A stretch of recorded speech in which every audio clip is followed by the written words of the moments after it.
पाकिस्तानच्या नौशकीमध्ये सुरक्षा दलाच्या 7 बस आणि 2 गाड्यांवर हल्ला। बीएलएच्या हल्ल्यात 90 जवान शहीद झाल्याचा अंदाज। पाकमध्ये तणावाची स्थिती।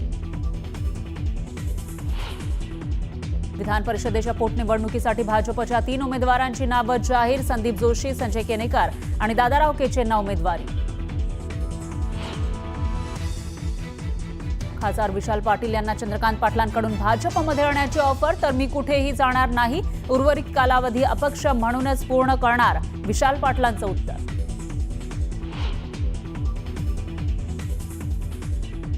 सुपा एमआयडीसीच्या मुद्द्यावरून निलेश लंके आणि सुजय विखे पाटील यांच्यामध्ये जुंपली।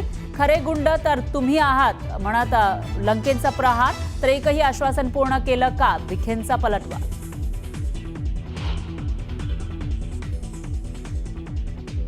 देश विभाजनाकडे चालला। 1947 सारखी परिस्थिती निर्माण। खासदार संजय राऊत यांचा सत्ताधाऱ्यांवर आरोप।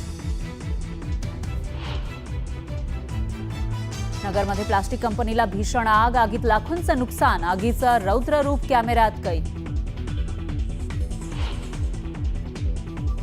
बीडच्या आष्टी तालुक्यात प्रेम संबंधांच्या संशयावरून करण्यात आलेल्या बेदम मारहाणीमध्ये तरुणाचा मृत्यू। पोलिसांनी एका आरोपीला घेतलं ताब्यात। धक्कादायक घटनेमुळे बीडमध्ये खळबळ।